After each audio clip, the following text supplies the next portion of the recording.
Part 3 in our email series, evaluation. This is the third and final step in business communication. You have typed out your email. Don't hit send. Give yourself 30 seconds. Those 30 seconds of evaluation can be the difference between an effective communication and one that leads to a lot of frustration, distrust, or embarrassment. What is our first step then?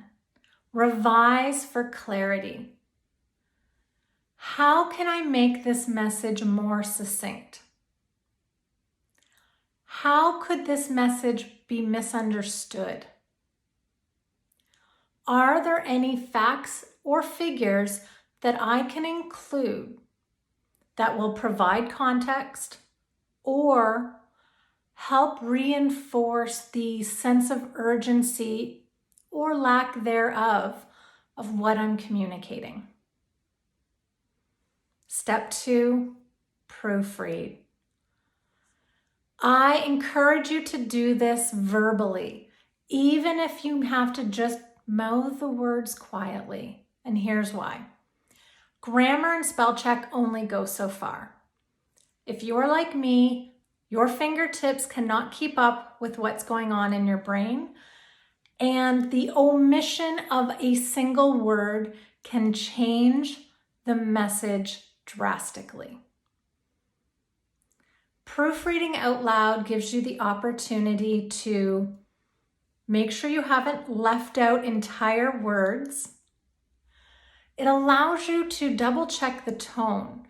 Remember that tone is something that is not easily communicated digitally.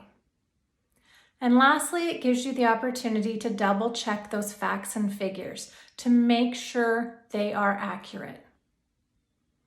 Lastly, the third step is planning for action and feedback. If there is action required by the recipient, make it easy for them and be specific. How should they follow up? What is it you need? What is the expected turnaround time? If there is a deadline, has that deadline changed since the last communication? And if it's a high priority, make sure you explain for whom and why. Just because it's a high priority for you doesn't mean that somebody has to stop everything they're doing. At the same time, if you are waiting for a specific piece of information and it is holding up something else and affecting others, well, the recipient has the right to know that. That lets them make an informed decision.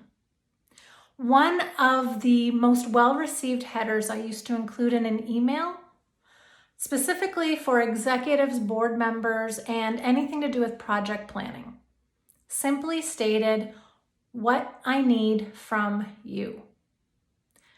At the conclusion of the email, this was bold and in a separate color, and it included all due dates and next steps for each person on the email. This allowed the reader to understand if they're being informed, which means they're a passive recipient, or if there is an expectation of action, which makes them an active participant. This made it very simple and easy and clear.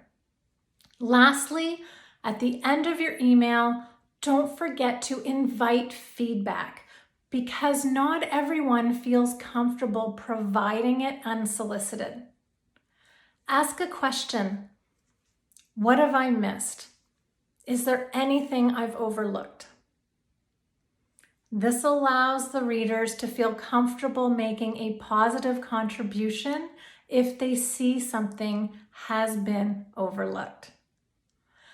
Up next, our last video where I will summarize these 3 as well as give a quick step-by-step guide from subject line right down to your sign-off on how to construct your email.